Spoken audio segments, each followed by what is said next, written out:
Vandeham Shri Guru Shri Juta Padakamalam Shri Gurun Vaishnavamscha Shri Rupam Sagrajatam Sahagana Raghunathan Vitam Tam Sajivam Sadvaitam Savadhutam Parijana Sahitam Krishna Chaitanya Devam Shri Radha Krishna Padan Sahagana Lalita Shri Vishakan Vitamscha Nama Om Vishnu Padaya Krishna Pristaya Bhutale Srimate Bhakti Vedanta Swamin Iti Namane Namaste Saraswati Devi Gauravani Pracharane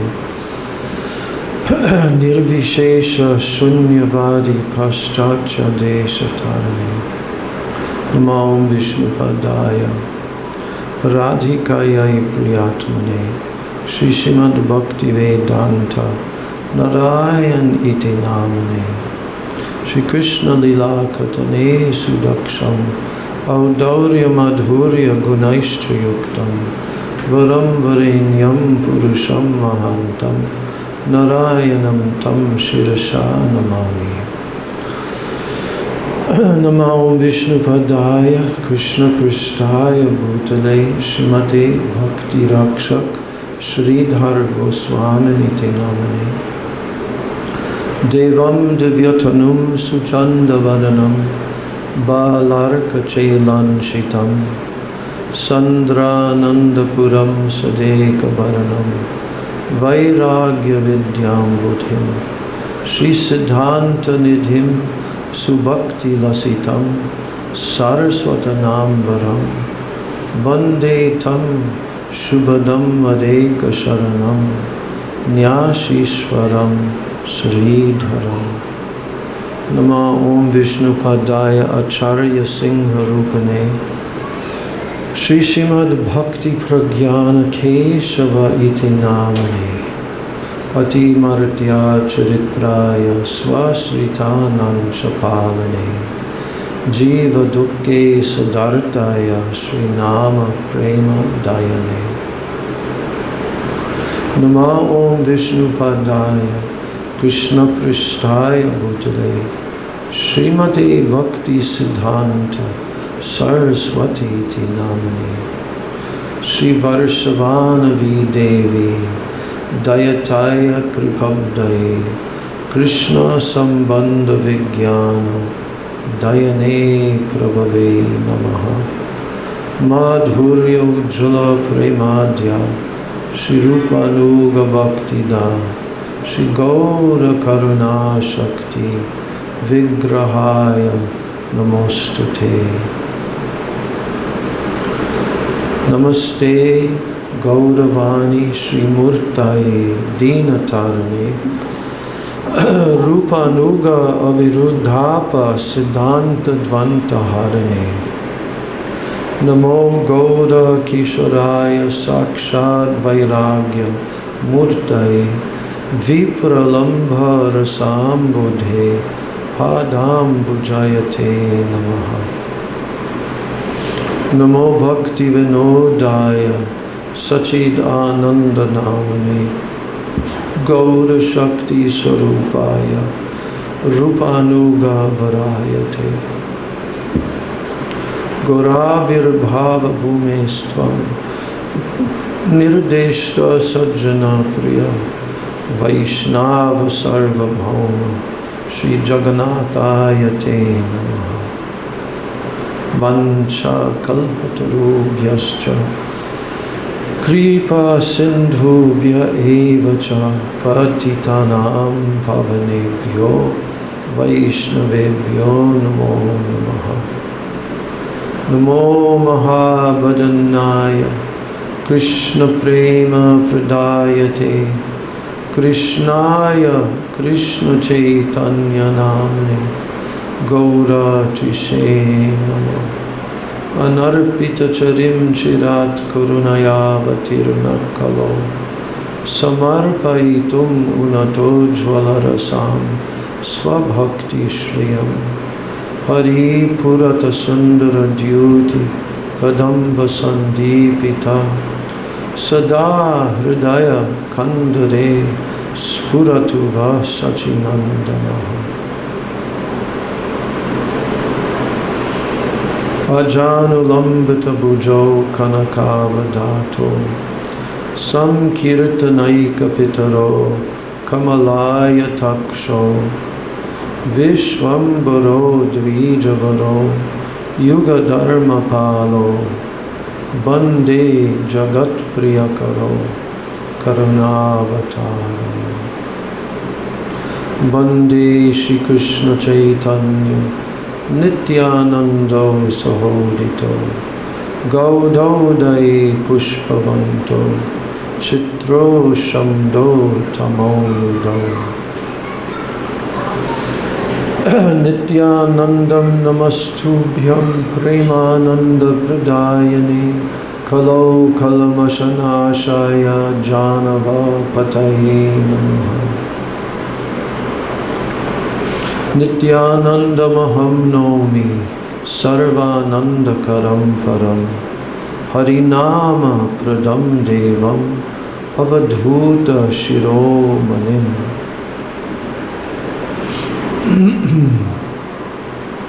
Panchatattvatmakam Krishnam Bhakta Rupa Swarupakam Bhaktavataram Bhaktakyam Namami Bhakta Shaktikam He Krishna Karuna Sindho Dina Bandho Jagatpate Gopesha Gopika Kanta Radha Kanta Namostute Tapta Kanchana Gaurangi Radhe Vrindavaneshwari Vrishabhanu Sute Devi Pranamami Hari Priye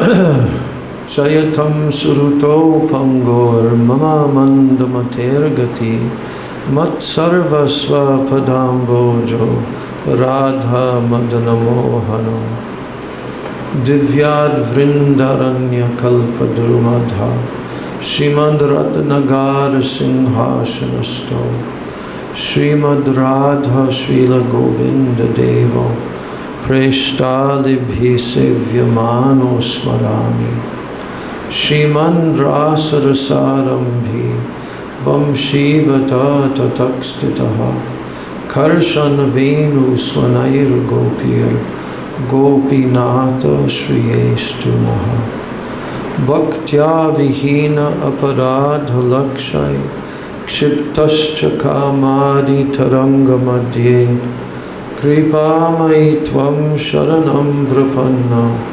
Brinde Numaste Charanaravindam Brinde Numaste Charanaravindam Brindai Tulsi Debai Priyai Keshavasvacha Krishna Bhakti Prade Devi Satyavachai Namo Namaha Shri Krishna Chaitanya Prabhu Nityananda Shri Advaita Gadadhar Shivasadi Gaura Bhakta Vrinda Hare Krishna Krishna Krishna Hare Hare Hare Ram Hare Rama Rama Rama Hare Hare Hare Krishna Krishna Krishna Hare Hare Hare Rama Rama Rama Hare Hare Hare Krishna Krishna Krishna Hare Hare Hare Rama Rama Rama Hare Hare Hare Krishna Krishna Krishna Hare Hare Hare Rama Rama Rama Hare Hare Hare Krishna Krishna Krishna Hare Hare Hare Rama Rama Rama Hare Hare Hare Krishna Krishna Krishna Hare Hare Hare Rama Rama Rama Hare Krishna Krishna Krishna Hare Hare Hare Rama Rama Rama Hare Krishna Krishna Krishna Hare Hare Hare Rama Rama Rama I'm offering my unlimited Dandavat pranams and my Shraddha Pushpanjali at the lotus feet of my most worshipable, beloved Gurudev, Nityalila Pravishta Om Vishnu Pad, Paramahansa Asto Tarasata, Sri Srila A.C. Bhaktivedanta Swami Maharaj, Srila Prabhupada. Yes, hello? Okay. So there is Amazon. They just called. Amazon just called.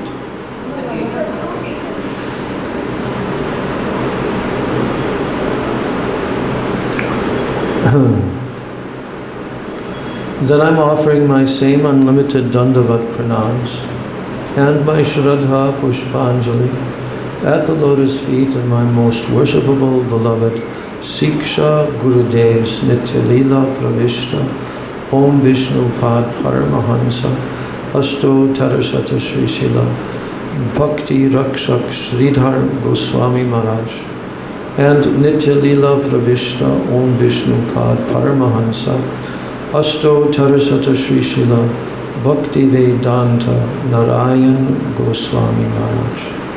I offer my unlimited Dandavat pranams at the lotus feet of my Sri Sri Rupa Nuga Guru Varga, and I offer my Dandavat pranams to all the Vaishnavas and to all the Vaishnavis.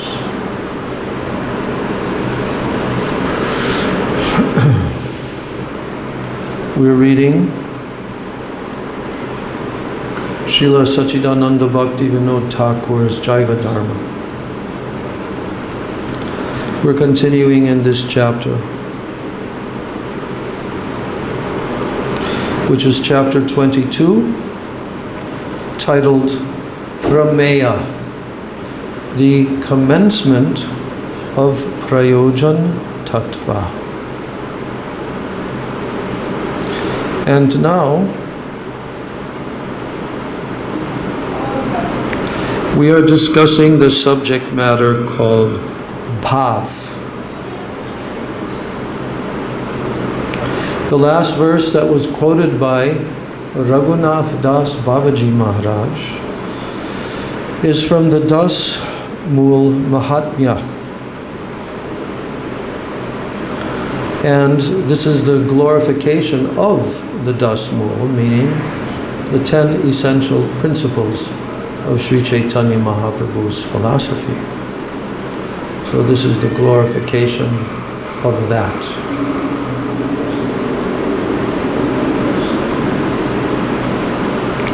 Samsevya dashamulam vai hitva vidyam ayam jana bhava pushtim tata tushtim labhate sadhu sangataha. When the jiva studies and carefully follows this Das Mool, he throws far away material disease in the form of ignorance.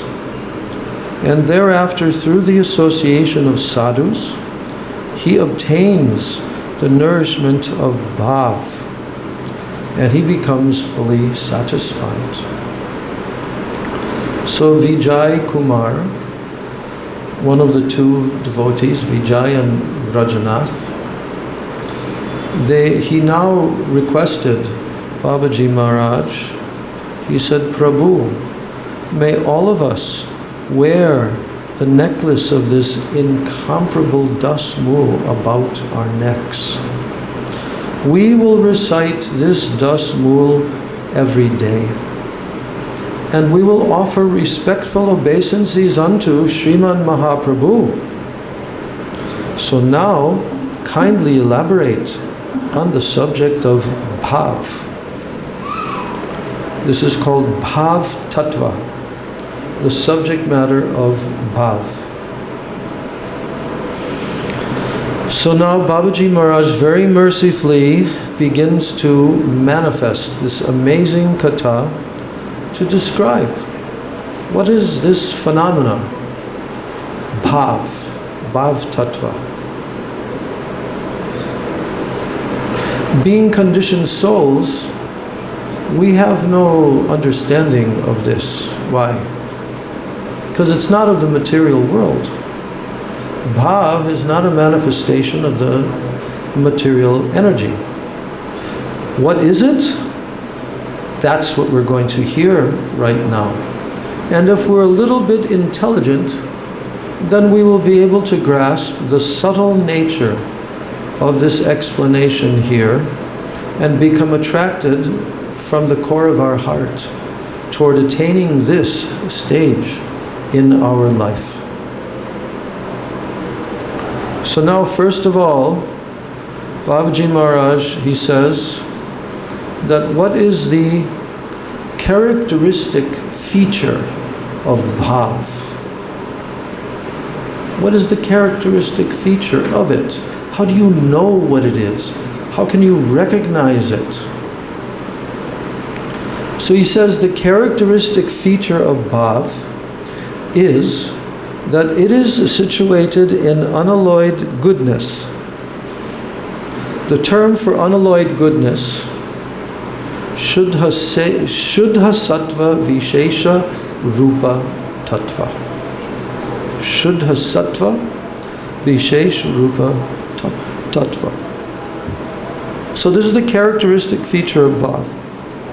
It's in Shuddha Sattva Vishesh. Now, what can it be compared to?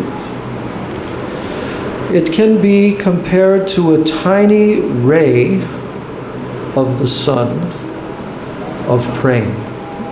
The Prem sun. So here, Prem is being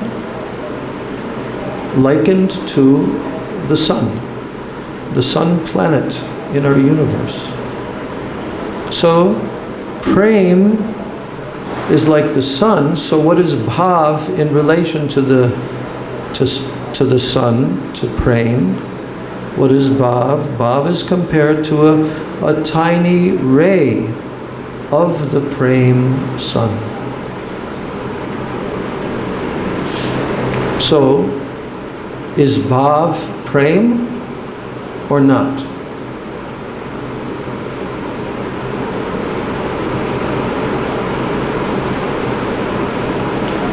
Is bhav Prem or not?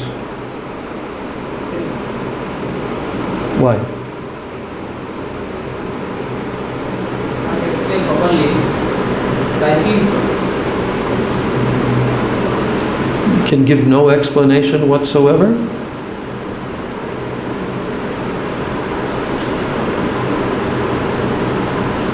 That means you didn't hear what I just read.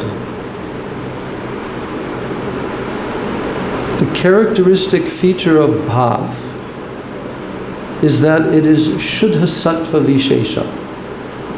It is situated in unalloyed goodness. There is no such thing as unalloyed goodness in this material world. Everything is mishra. Everything is mixed here in this world. The three modes of material nature, always mixed. But in the transcendental existence, it is called Shuddha Sattva, pure existence. So, this thing called bhav, it can be compared to what? We just heard the analogy given here. What is bhav? We just heard that Prem is like what? Huh? Prem. What is Prem?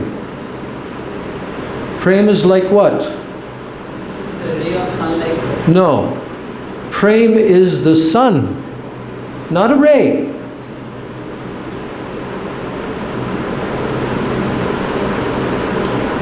In relation to the ray of coming from the sun, in relation to that, bhav is like a tiny little ray of the Prem sun.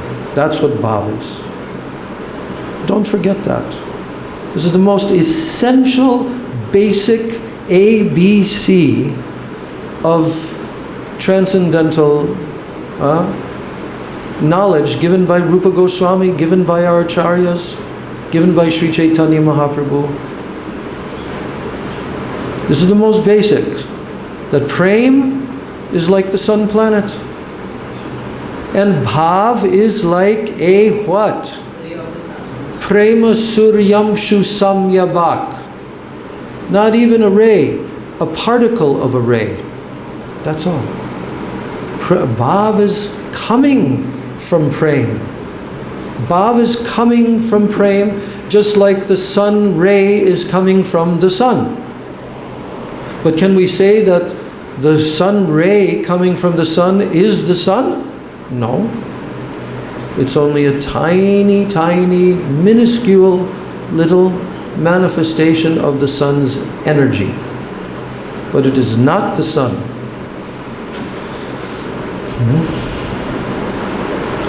So now Babaji Maharaj goes on to further explain and clarify what is bhav. That's what this whole discussion is about now. What we're going to be hearing today.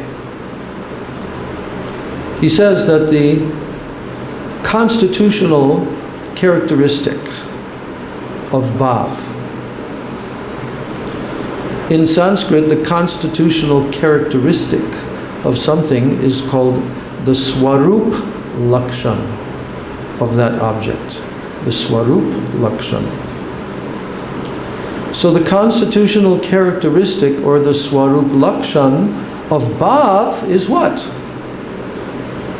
Is this. That it is situated in Vishuddha Sattva, unalloyed goodness. This is what bhav is composed of. Unalloyed goodness, Shuddha Sattva. Bhav is also known by the name Rati. We hear this word all the time, Rati. But the name Rati is also another name for bhav. And another feature about bhav is that it is sometimes called a sprout of prem. Prem ankur. A sprout of prem.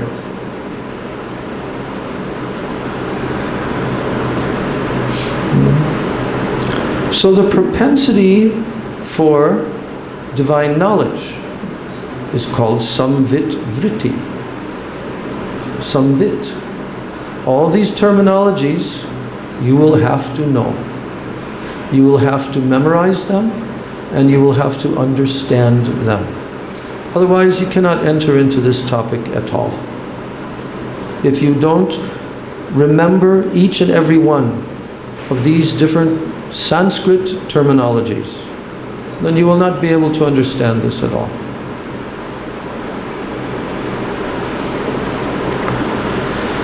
Do you know that in the spiritual world there are three energies?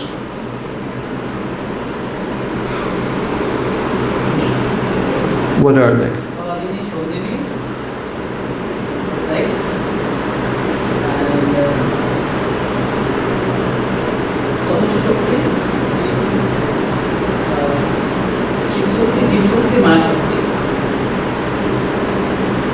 You're cheating.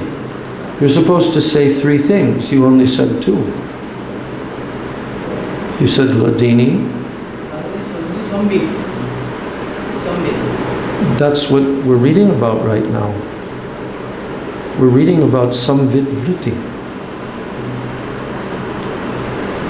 So the propensity for divine knowledge, which is called samvit vritti, okay? No one can have any divine knowledge. You can have mundane knowledge, but without samvit vritti, no one can realize anything transcendental at all. So that propensity for that divine knowledge, samvit vritti, This is an aspect of what?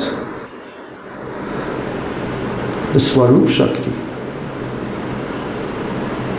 The Swarup Shakti. This is an aspect of Krishna's Swarup Shakti. What is the Swarup Shakti? Internal potency of Krishna. His Swarup Shakti. It's his internal potency. Antaranga. And what does that internal potency do? It manifests all enlightenment. All transcendental enlightenment and realization. That is manifested through the Swarup Shakti. And this Samvit Vritti is an aspect of that Swarup Shakti. You understand? Very complicated. Huh? Very complicated. Yeah, but if you don't listen carefully, I'm listening. and if your mind goes here and No, I'm there, just listening here. I'm paying attention. But very complicated. yeah. We're learning about Krishna and Krishna's Swarup Shakti.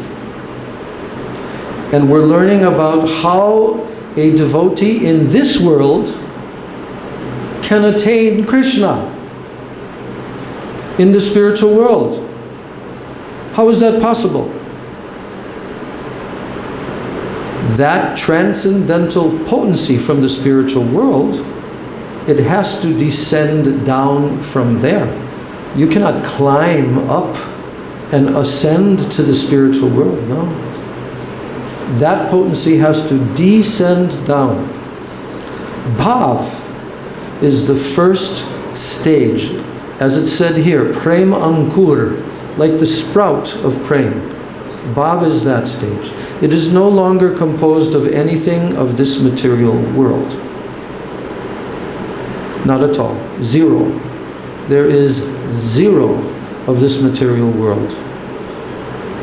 Bhav is a spiritual manifestation of the sun of Prem, just as a ray of the sun rays is a manifestation of the sun.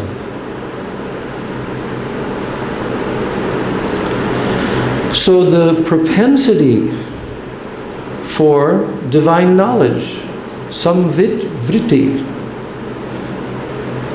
we are trying to attain divine knowledge. That tendency to want to attain this, that propensity is coming from samvit vritti. Without samvit vritti, no one can attain divine knowledge. And what is that samvit vritti? It's an aspect of the Swarup Shakti of Krishna. So it's not of the Bahiranga Shakti, this Maya potency. Nothing, has nothing to do with Maya potency. Do you know that Krishna has 3 different potencies? What? And what?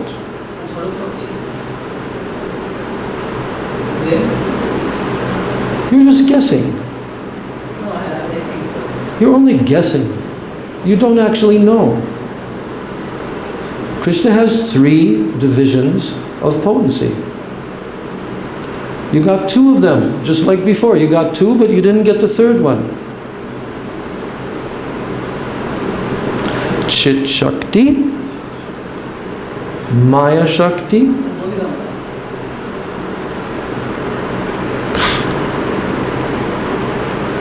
Maya Shakti is called Bahiranga. Chit Shakti, Maya Shakti, and what's the 3rd?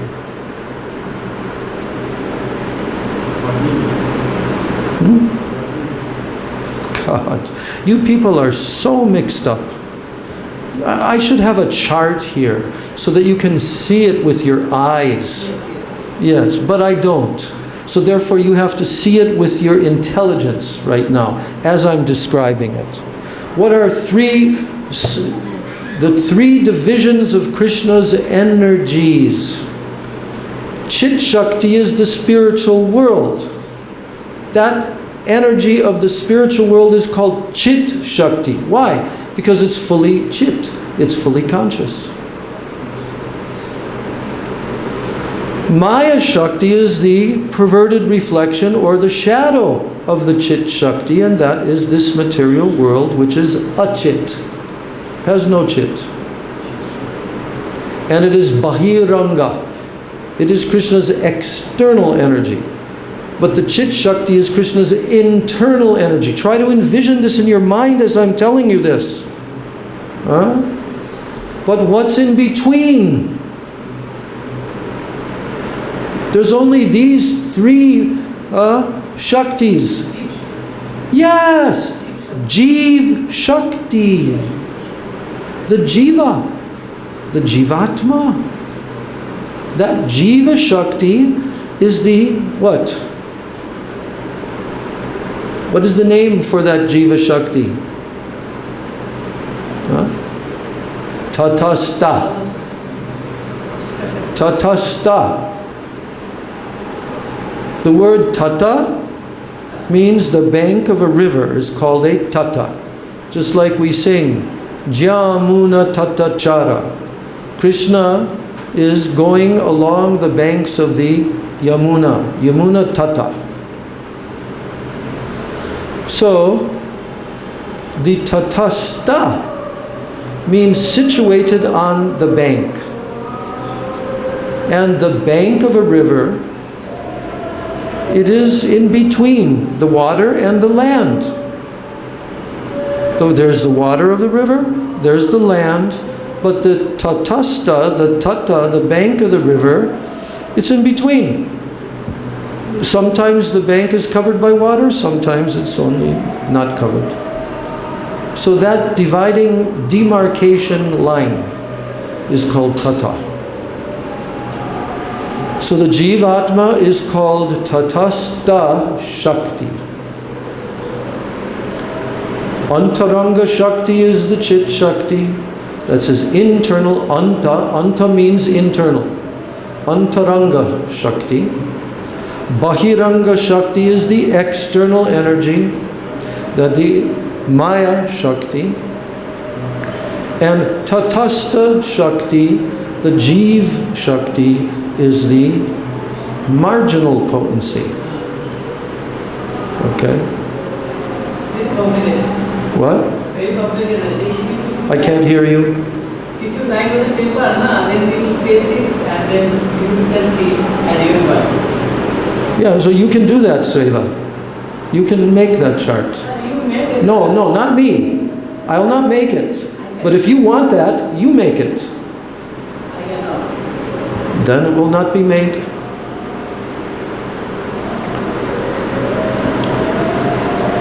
So now, continuing here.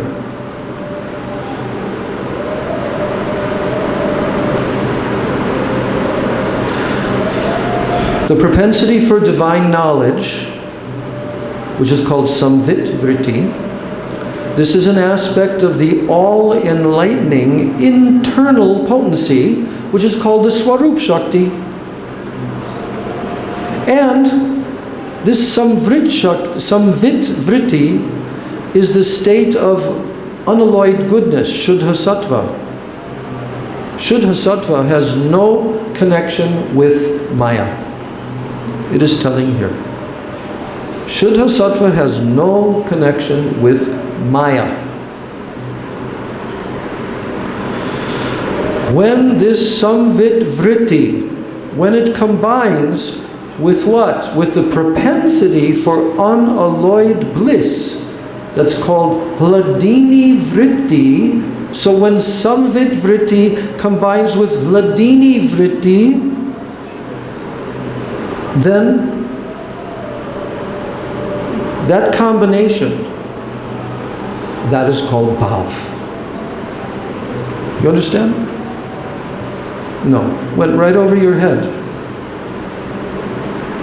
Listening but forgetting. What? Listening but forgetting.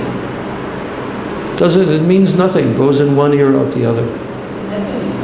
Huh? It's happening. What happening? I'm listening, but I'm forgetting. Yes, you're forgetting even within 10 seconds after I say it. Yes. Then why am I reading this? Why? For what reason? Why am I reading this, and why am I making such an effort to try to convey the meaning of it? I'm trying, but I'm forgetting.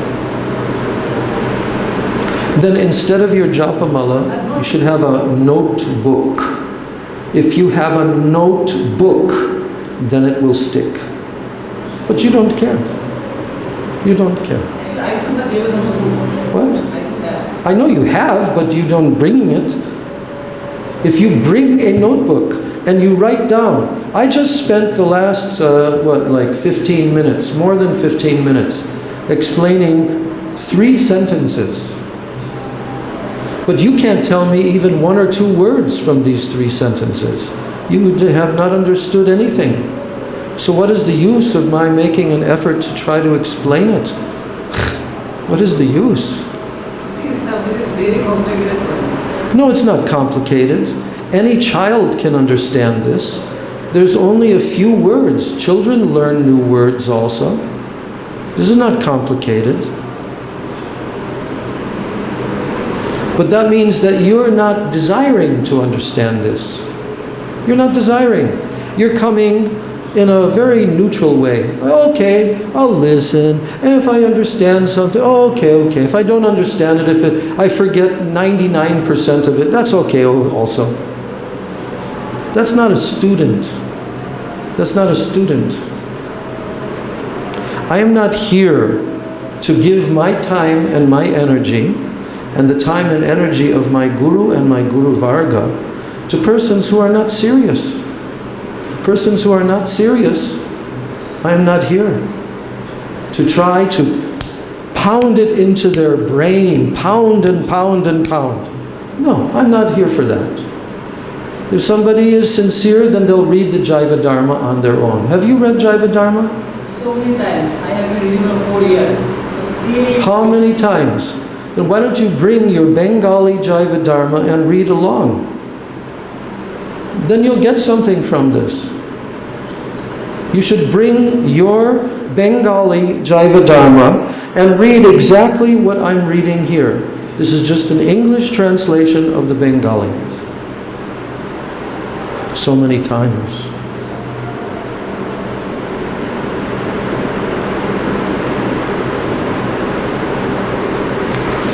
So when this samvit vritti, when it combines with the propensity for unalloyed bliss. Do you want bliss? Do you want bliss? Do you want bliss?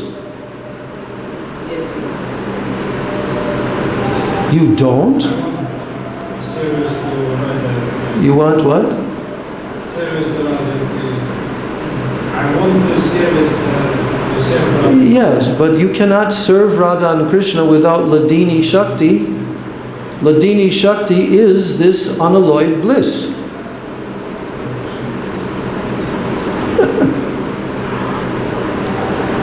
That's what Ladini Shakti is. So the Samvit Shakti, the Ladini Shakti, they combine together. The Samvit Shakti is the propensity for unalloyed knowledge, and the Ladini Shakti is the propensity for unalloyed bliss, Ladini. And when these two aspects combine together, it is called Bhav. So is Bhav going to come to you today, tomorrow, next week? Are you going to attain Bhav? No, today, tomorrow, or next week. Are you going to attain it in the next 7 days? Desire to have. What? Desire to have. Desire to attain. That's not what I'm asking. I'm not asking if you desire. I said, are you going to attain? That I cannot. No. You know that you're not going to attain. You're lying. You are not going to attain bhav in the next 7 days. Not you, not him, not her, not even me. You definitely are not. Why? Because you're bound in the Maya Shakti. You're bound in the Maya Shakti, and bhav is the combination of what? Samvit vritti and ladini vritti. That's what bhav is. Do you think it's going to come and descend down into a person who's only on a beginning level of sadhana? Huh? Do you think that's going to happen? No, it cannot happen. It's impossible. It cannot happen. But we're hearing about that stage because that is prayojan. That's the beginning of prayojan. And we must have a fixed understanding of what it is that we are trying to attain. You know how many times Srila Gurudev Narayan Goswami Maharaj told that first you have to fix your goal, and after you've fixed your goal, then you can decide what is the process to attain it. That is what is being discussed here. What is that goal? What it is? What is it? What is bhav? That's what we're studying here. This is what Vijay Kumar and Vrajanath are requesting to hear about from Raghunath Das Babaji Maharaj in the Jaiva Dharma. Why? Because they're serious sadhaks. Very serious sadhaks.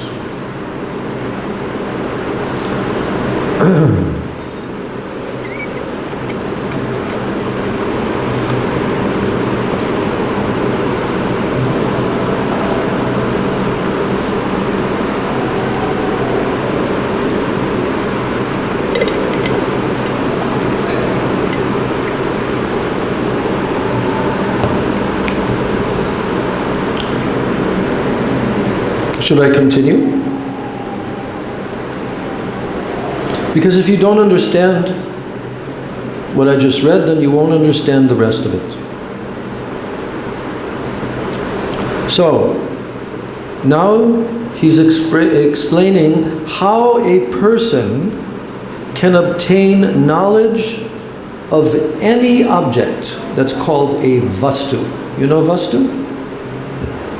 Vastu? First chapter of Jaiva Dharma. You said you've tried to read it many times. You don't know what the meaning of the word vastu is?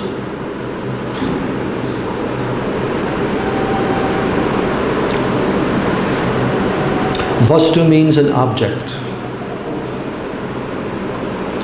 This is a vastu, this is a vastu, this is a vastu. Everything in this world is a vastu. But the first chapter of Jaiva Dharma explains there's two kinds of vastus.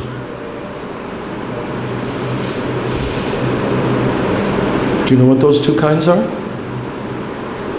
Vastava vastu and avastava vastu. Vastava means eternally existing object. And avastava vastu means a non-eternally existing object, temporary object. So, everyone is trying to attain knowledge of different vastus, different objects. So how can you attain a knowledge of a vastu, of an object? The only way is by means of the propensity for consciousness. That's called samvit vritti. Same word, samvit vritti. You can only attain knowledge of an object by means of the propensity for consciousness. And how can you taste that object? How can you taste that object? You can only taste that object through the propensity for unalloyed bliss. That's called ladini vritti. So again, he's explaining samvit vritti, Ladini Vritti, and how that functions to obtain knowledge of an object and to taste that object, to experience that object. These are the two functions. So now, talking about Vastu, object, who is the supreme object? Yes, Krishna is also a Vastu, but he's the supreme Vastu. He is the supreme object. And his Swarup can only be known. How? How can you know Krishna's Swarup? By his mercy. No, through the all-enlightening propensity of Swarup Shakti only. That's how it can be known. There is a function for knowing Krishna. And Krishna's Swarup can only be known through Swarup Shakti, because Swarup Shakti gives the enlightenment potency.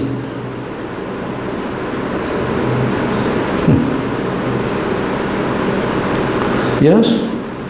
His Swarup can only be known through the all-enlightening propensity of Swarup Shakti. And it can never be known. Krishna's Swarup cannot be known by the mental faculty of the marginal jivas in this world. No, cannot be known. Through the mental faculty. No.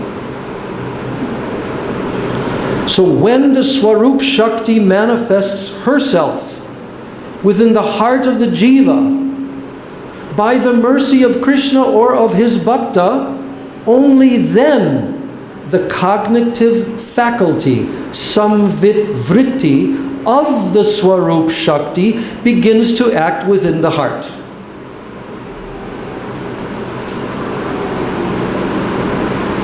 You can never realize Krishna until that Swarup Shakti manifests in the heart. But here it's directly told, it cannot be understood by the mental faculty of the tatastha jivas. It cannot be understood in that way. But when this cognitive faculty, conscious faculty, samvit vritti, of the Swarup Shakti. Samvit vritti is part of the Swarup Shakti. Don't forget that. The Swarup Shakti is the bigger circle. And samvit vritti, ladini vritti, sandini vritti are inside that circle of Swarup Shakti. So, when the Swarup Shakti manifests herself within the heart of the jiva, and that will only be when the jiva gets the mercy of Krishna or of Krishna's bhakta, that the Swarup Shakti will manifest in his heart, will begin to act in his heart. So when that happens, then knowledge of the spiritual realm, the Chid Jagat, spiritual realm, the knowledge of that is revealed then. It is then revealed in the heart. You cannot know it in any other way. Without the cognitive potency, samvit vritti, of the Swarup Shakti manifesting in the heart, cannot know spiritual world, Krishna, anything transcendental.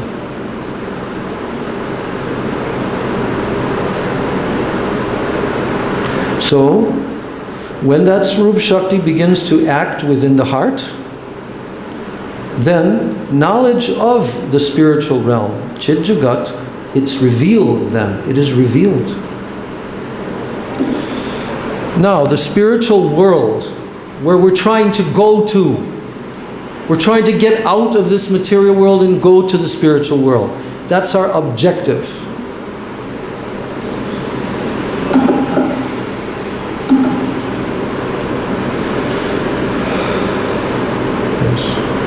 The spiritual world is constituted of Shuddha Sattva. Shuddha Sattva. Only that's there. Shuddha Sattva, nothing else.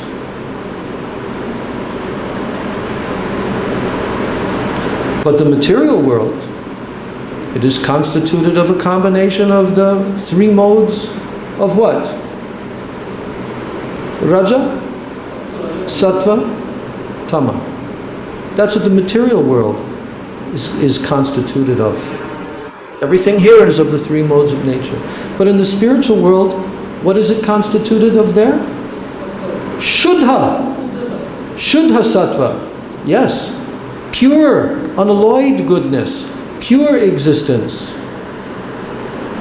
Everything here is called Mishra. Mishra means mixed.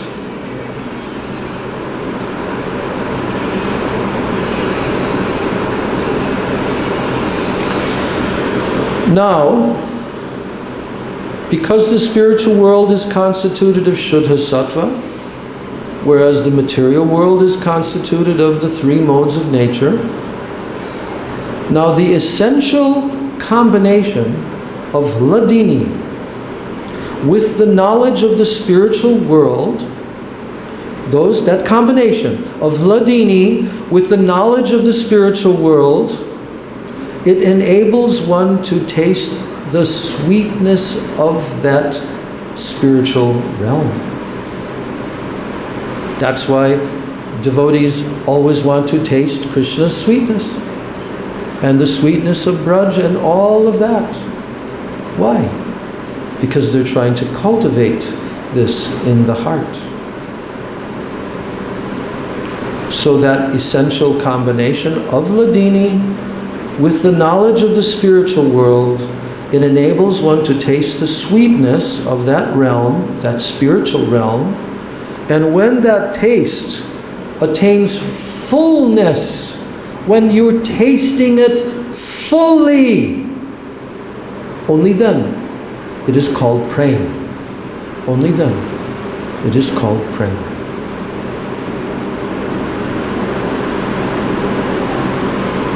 So if prema is compared to the sun, that example, then bhav can be compared to a ray or a kiran of the sun. Kiran means a ray. Bhav is a ray of the sun of prema. And the constitutional nature or the swarup of bhav, what's the swarup of bhav? Is that it is the ray of the sun of prema. Yeah, that's what it is. And its unique characteristic of that ray, of that bhav ray, that's called visheshata. That means its characteristic, its unique characteristic of that bhav, that ray of bhav, is what? It purifies the heart of the jiva. When bhav ray comes into the heart, it purifies the heart of the jiva. And thus it causes the heart to become softened or melted. It purifies the heart. And when it becomes melted, it's called mashrinya. Mashrinya means to melt. Like a block of ice melts.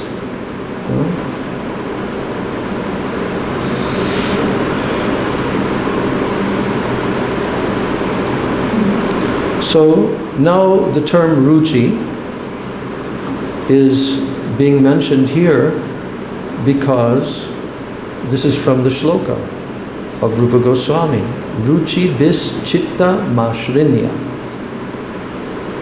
That by the three different tastes, ruchis, the heart becomes melted. Those three are being described here. These ruchis are desires. These three types of ruchis are desires. That you desire three different tastes. What is the first one? It is called, first I'm reading the English. The desire to attain the service of Radha and Krishna. The desire to attain the service of Radha and Krishna is called what? Prapti Abhilas. Prapti means to attain, the desire to attain the service of Radha and Krishna. Someone who's has achieved the stage of Bhav, he's always intensely desiring to attain the service of Radha and Krishna. That's the first desire, and that desire melts the heart. The second desire, it is called Anukulya Abhilas. Anukul means favorable. So the second desire is to desire to do that which is favorable for Krishna's pleasure. Anukulya Abhilas. This is a desire. I want to attain the service of Radha and Krishna. I want to do everything that is favorable for Krishna's pleasure. And the third desire, the desire to serve Krishna with love and affection. That's called Sohard Abhilas. Sohrid Abhilas. From the core of the heart, with love and affection to serve Krishna. Now, do we see these three desires being expressed by our acharyas? Yes? In their songs? In their hundreds of songs? Do we see them expressing these desires? Oh, when will I serve Radha and Krishna? Radha Krishna Pranamor Jugala Kishore. Jivane Marane Gati Arnahi Mor. All the songs of our acharyas are filled with this prapti abhilas. I want to attain service to Radha and Krishna. Why? Because that's the ray of bhav coming from the sun of prem, coming into the heart, causing the heart to have this desire and melting the heart. I don't know if you're following this at all or what.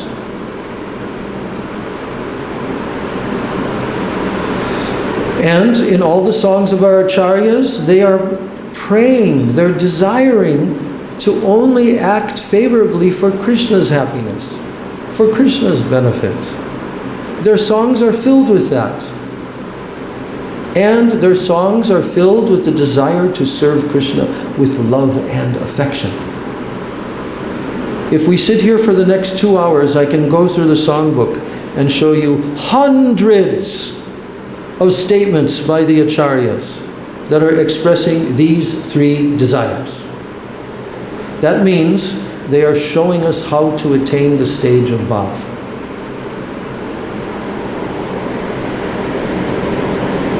So now, how do you know? How do you know that you are entering into the first experience, the first beginning experience of prem? Well, because the stage of bhav, it can be described as the first glimpse of prem. First glimpse. Now we have no conception. We can say the word prem, prem, prem. We have no conception, no experience. But bhav, yes, now you're beginning to experience. And that's called the first glimpse, the first time that you are seeing prem. And the word mashrina, it means softness and melting of the heart. Mashrina. I explained that already. And bhav has been described in the Tantra, in the Vedic Tantras, as the preliminary state of prem. Preliminary means beginning state. And when that preliminary state arises in the heart, then what happens? Sattvic vikar. Sattvic vikar. Transformations of the body due to ecstatic experience. The body begins to transform in 8 different ways. So, horripilation. What is horripilation? Standing of hairs on the body. So, when that bhav arises, then horripilation and other transformations of ecstasy, called sattvic vikar, they are manifest, but very slightly manifest. Only slightly. Only very slightly they're manifest. But that first glimpse of praying, when now these ecstatic moods start to come in the heart and in the body, even though slightly, it's very, very powerful. But where is this state of bhav fully established? It is fully established in the Nitya Siddha Bhaktas, in the eternal associates of Krishna. The state of bhav is fully, it's called self-established. Svatak Siddha. Svatak Siddha. It's there in the hearts of the eternal bhaktas, Nitya Siddha Bhaktas of Krishna, who are in the spiritual world. And this means that the Shuddha Sattva is eternally present in them. Is eternally present in them. So there is no question of it ever becoming there is no question of it becoming manifest. Because for something to become manifest means that it wasn't manifested before. Now it's become manifest. So there's no question of this in the Nitya Siddha Bhaktas because it's eternally manifest in them.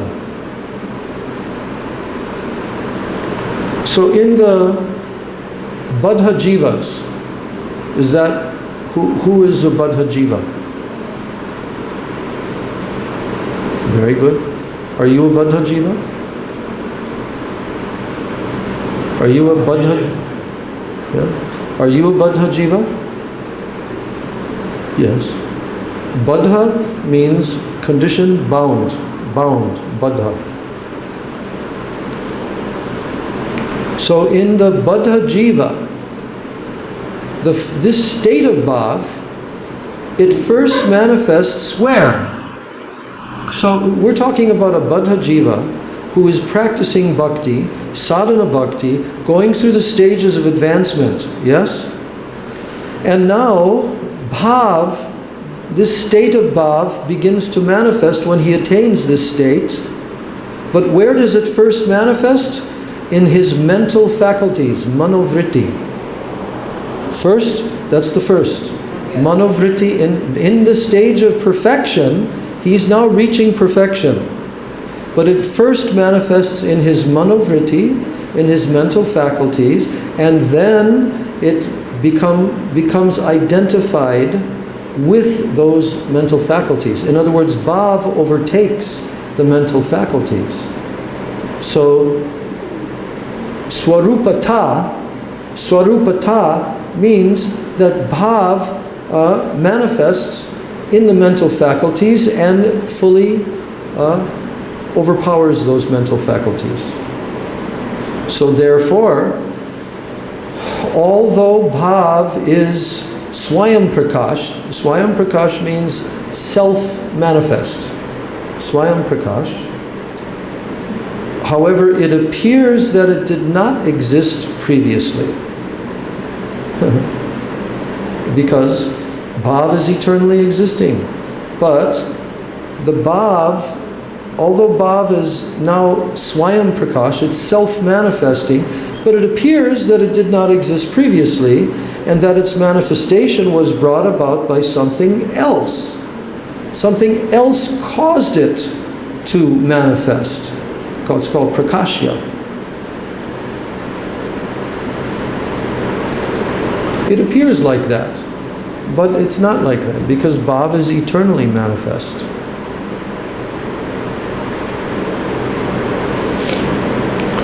Now the natural function of bhav, what's the function of bhav? What's the natural function of bhav? Is to reveal the what? The swarup. To reveal the intrinsic identity, the swarup of Krishna and of Krishna's sweet pastimes.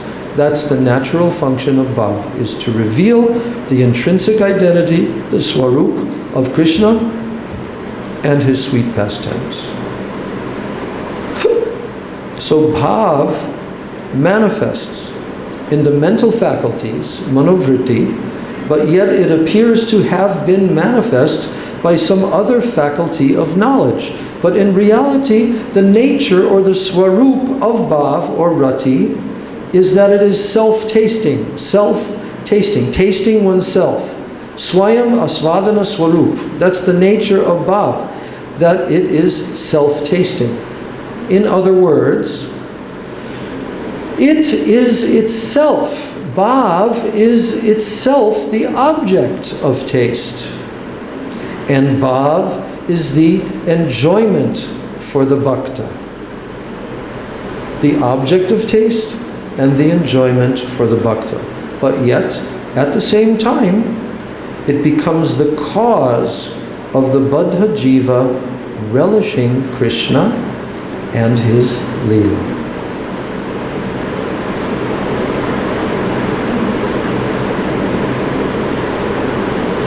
So the nature of, or the swarup of bhav, of rati, is that it is self-tasting. Self-tasting. Swayam asvadana swarup.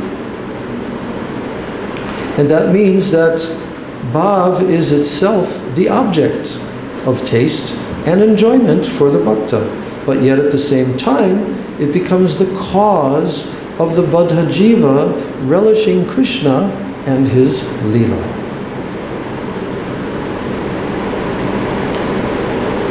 So now Vrajanath, one of the two disciples of Babaji Maharaj, who are listening to his explanation, now Vrajanath asks the question to him, because now he's explained, what is bhav?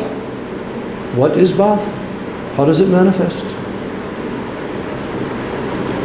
So now he asks the question, how many types of bhav are there? Are there more than one? Are there numerous types of bhav? So he wants to know.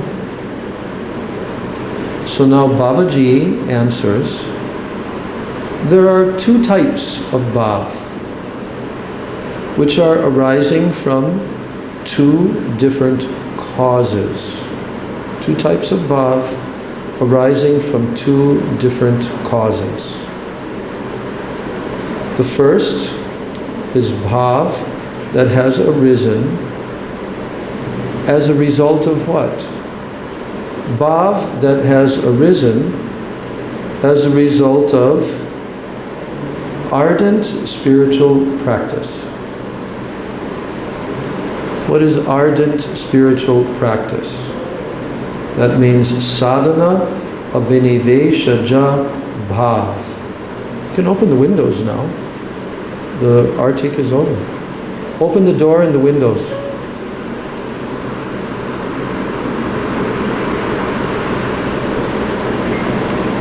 So I'm sure that what I just read didn't register at all. There are two types of bhav, which are arising from two different causes. I just read what the first one is.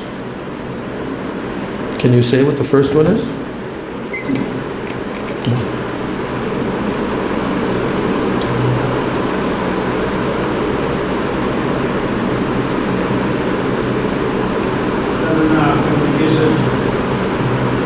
Because you're reading it, that's why you can say it.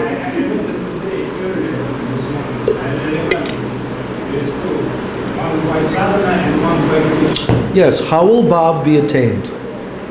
How will bhav be attained? There are two different causes. which enable one to attain bhav. The first is that bhav can arise as a result of very, very serious spiritual practice that's called sadhana abhiniveshaja bhav. By very serious spiritual practice, sadhana. And the second one, the second type of bhav, arises from another cause, and what is that? That it arises due to Krishna's mercy, or the mercy of Krishna's bhakta. Prasada ja bhav. Prasada ja bhav means from prasad, from mercy, that bhav is arising. But now listen very carefully to the next sentence. Bhav that arises from the practice of sadhana is the most commonly observed. But the bhav arising from special mercy is very rare. So in other words, can we just sit around and say, well, I'm just going to wait for Krishna's mercy to attain bhav? No, never, never, never.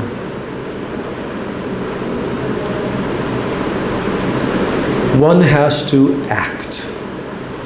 One has to perform the process through which bhav can be caused.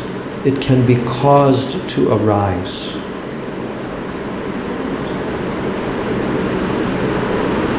So now he explains that first type of cause for bhav to arise. So his question of Brajanath is, what is bhav that is arising from practice, from sadhana abhiniveshaja bhav? Then Babaji Maharaj explains, there are two kinds of bhav arising from practice. One type of bhav is on the Vaidhi Marg. Vaidhi Marg means the path of rules and regulations, regulative bhakti.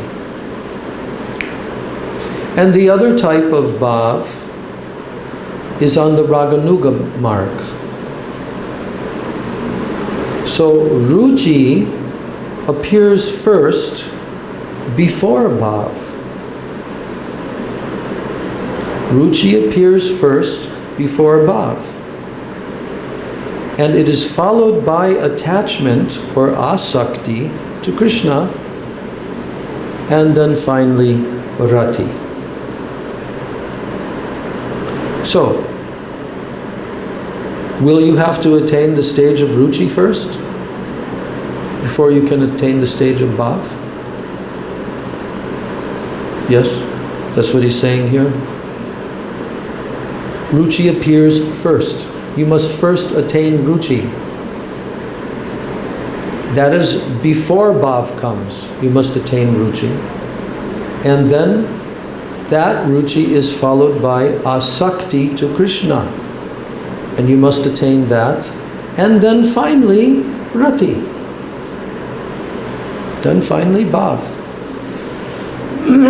And he says, Babaji Maharaj says, I consider bhav and rati to be the same. Why? Because this is the opinion of the Puranas and of the Shastras concerning the performance of Natya Shastras. That means the dramatic arts.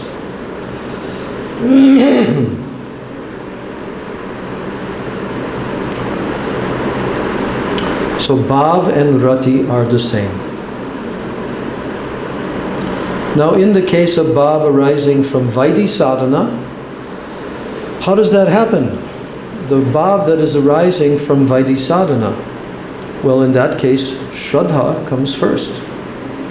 Shraddha comes first, and then it gives rise to Nishtha, which in turn develops into Ruchi.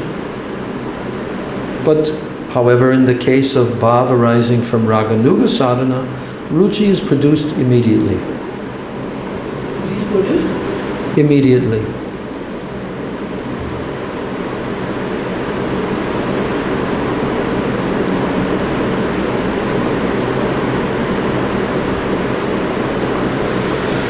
So are we practicing Raganuga sadhana?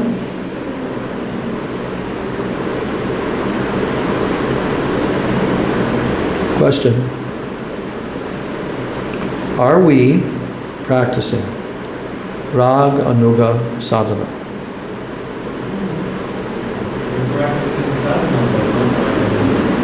Then what are we practicing? There's only two types. Huh? Vaidhi. Yes.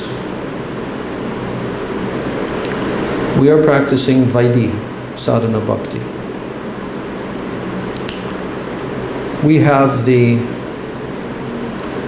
inclination, the desire that one day we can attain ruchi, and by attaining ruchi we can attain greed, and then we can begin to practice Raganuga bhakti. But we are not practicing it now. No one can say, I'm a Raganuga bhakta. Absolutely not. Why? Because you will have ruchi. And if you have ruchi, you will have no taste at all for anything of this material world. Nothing. Zero. If you have ruchi. Gradually, everything else will be removed from the heart if someone attains ruchi. But do you think it's an easy and a cheap thing to attain ruchi? Huh? It's so easy. I went to sleep last night and this morning I woke up and now I realize I have ruchi. Does that happen? Never. No? So,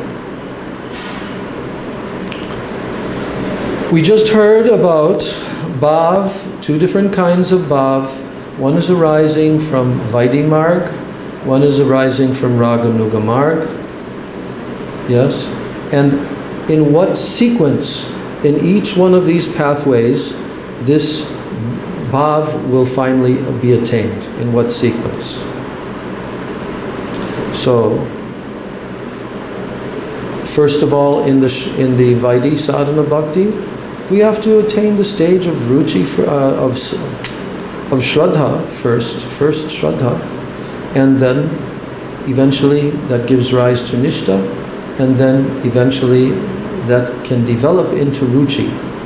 Yes. But in the case of bhav arising from Raganuga sadhana, then ruchi is produced immediately.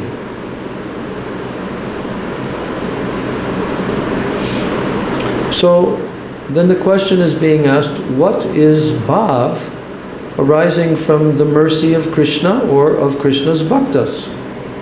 What is that? Prasada ja bhav.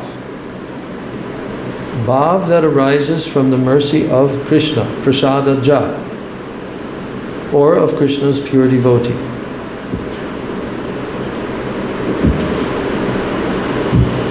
So then Babaji Maharaj, he answers and he says, bhav arising from the mercy of Krishna or Krishna's bhakta, that is bhav that occurs spontaneously and even without the performance of any kind of sadhana.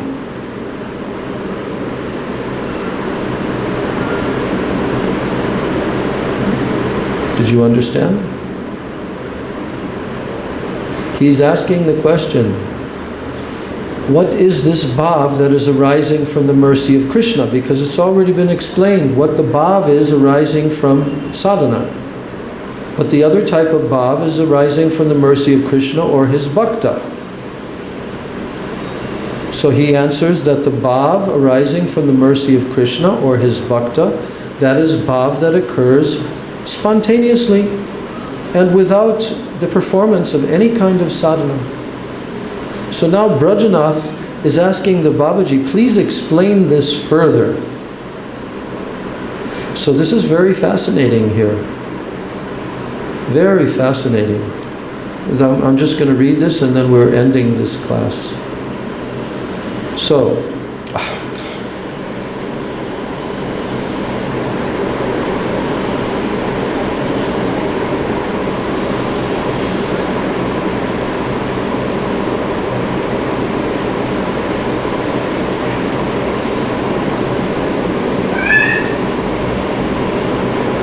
So, he wants to have this explained further about prasada ja bhav.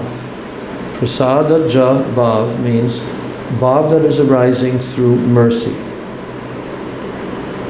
So Babaji Maharaj is now explaining this more elaborately, and he's saying that Krishna's mercy is bestowed in 3 ways. There are 3 ways in which Krishna bestows his mercy. Number 1, it's called vachik, by his words. Krishna can bestow his mercy just by his words. Number 2, by granting vision. By granting vision. That's called alokdan. And the third way is by grace manifest in the heart. Harda. That's called harda. Grace manifested in the heart. Now he explains that. He says, suppose that Krishna bestows his mercy upon some brahmana. He's giving an example. He says, suppose that Krishna bestows his mercy upon some brahmana by saying, "O best of the twice born, may supremely auspicious, blissful, and uninterrupted bhakti arise within you." Who's saying that? Krishna is telling this to any brahmana, and he says, may this supremely auspicious, blissful, and uninterrupted bhakti, may it arise within you. And simply by such words, vachik prasada ja bhav arises within the heart. Bhav that comes from words. Now, he's giving another example that the rishis who were residing in the forest, okay, those rishis that were residing in the forest, they had never previously seen Krishna. They never previously saw Krishna.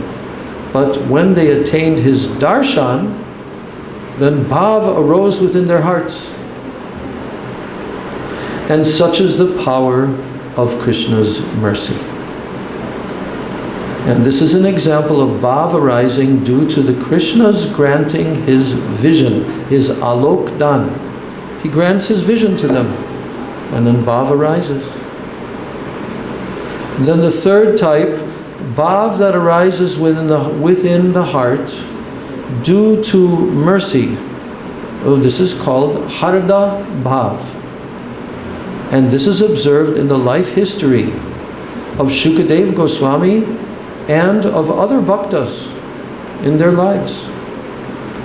And when Sri Krishna descended as Sri Chaitanya Mahaprabhu, when he descended as Chaitanya Mahaprabhu, there were many, many instances of these 3 kinds of bhav arising from his mercy.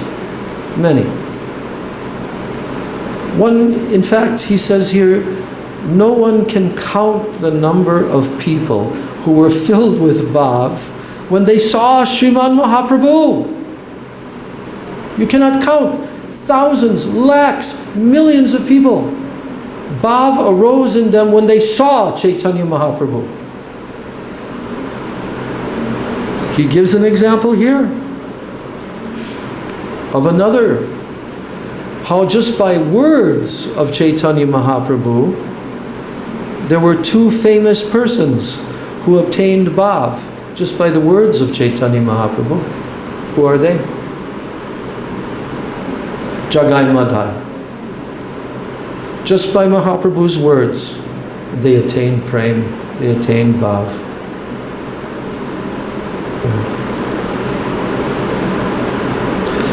And here's one that's interesting. I don't remember hearing this before, but this is a very interesting fact, that the other type of bhav that arises from within his heart by the mercy, that's called harda bhav. Who is an example of this? Srila Jiva Goswami. Srila Jiva Goswami attained bhav within his heart by Sri Gauranga's mercy.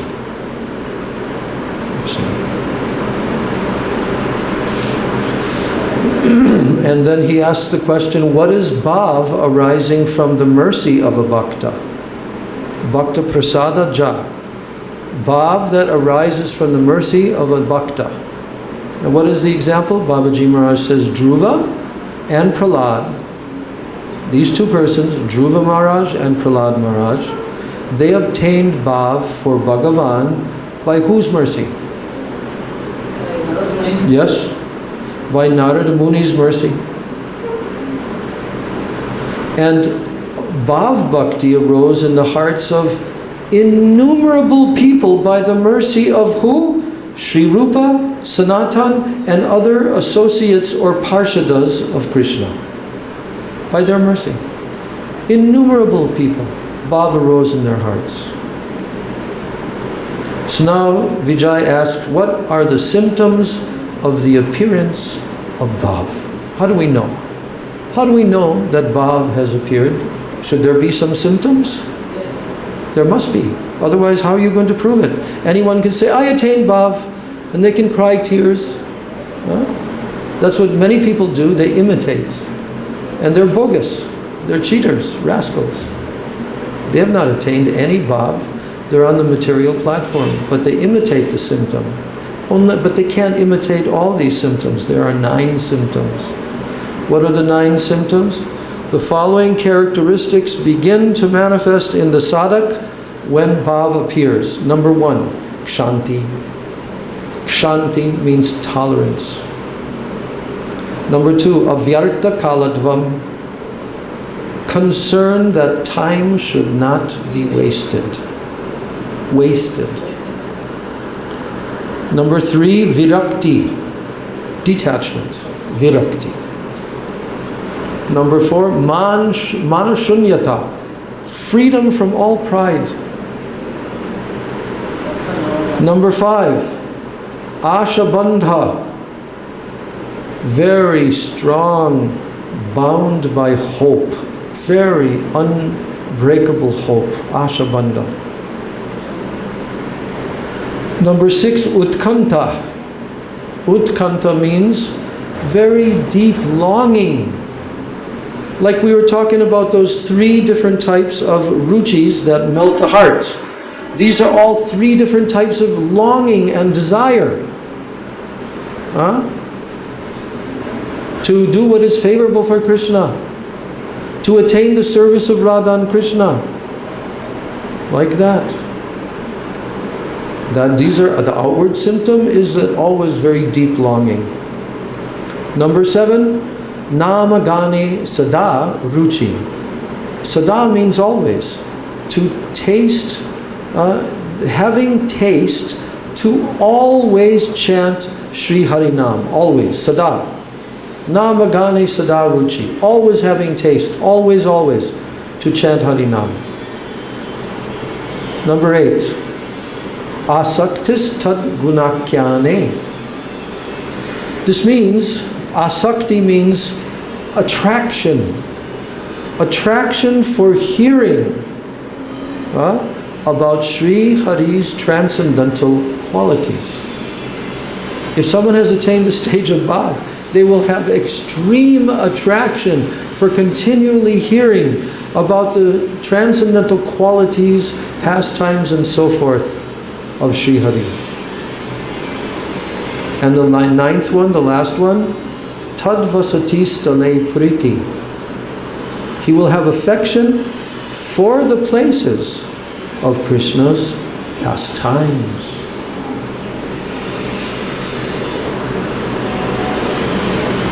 So then these 2 bhaktas are asking him about each one of these symptoms to give a little bit more of an explanation. But we're going to read that in our next class. Gaur Premanande Shri Jaiva Dharma ki jai, Srila Bhakti Vinod Thakur ki jai, Shri Rupa Nuga Guru Varga ki jai, Srila Rupa Goswami Pada ki jai. Samaveta Bhakta Vrinda Ki Jai Nitai Gaur Premanandi.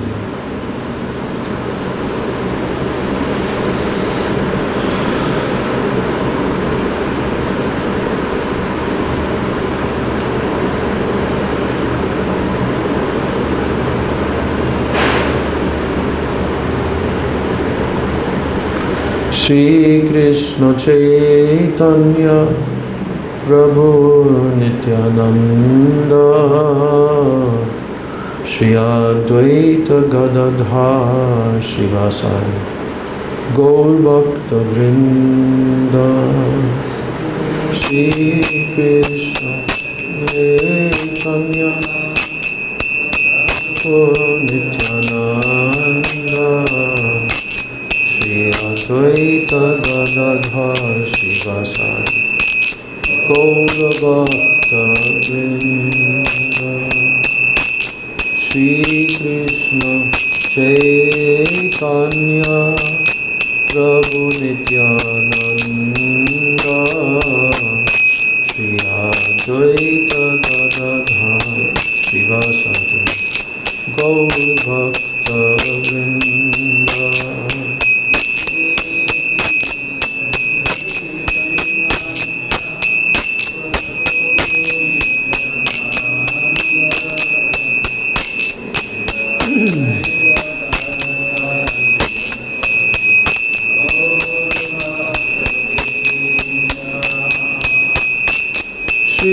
Krishna Chaitanya Prabhu Nityananda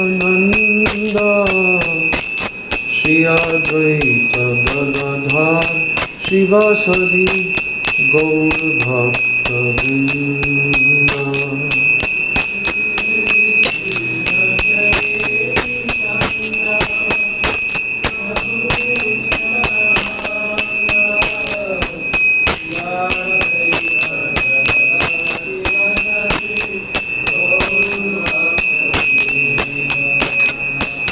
Hare Krishna, Krishna Krishna, Hare Hare, Hare Rama, Hare Rama, Rama Rama, Hare Hare.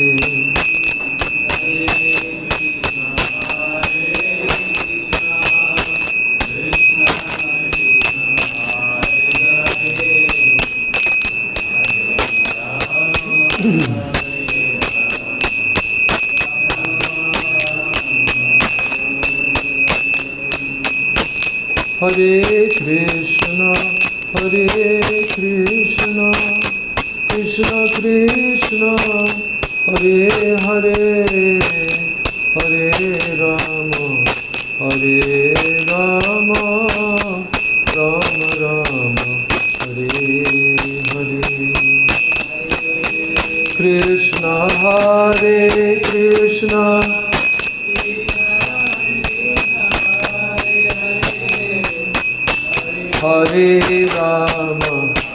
Rama Rama,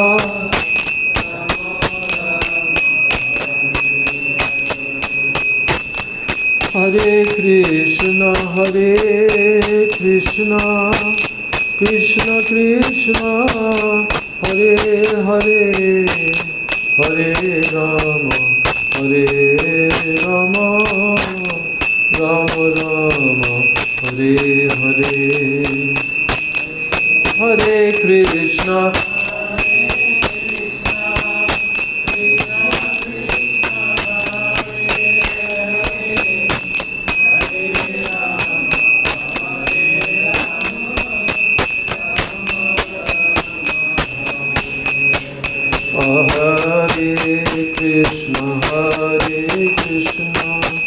Krishna Krishna, Hare Hare, Hare Rama, Rama Rama, Hare Hare. Hare Krishna, Krishna Krishna, Hare Hare, Hare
परिकार श्री श्री गुरु गौरांग गंधर्विक गिरिधारी राधा विनोद बिहारी जियो की जय, राधा माधव जियो की जय, गंधर्व गोविंद सुंदर जियो की जय, अनंत कोटि वैष्णव वृंद की जय, समागत गौर भक्त वृंद की जय, निताय गौर प्रेमानंदे हरि हरि बोल।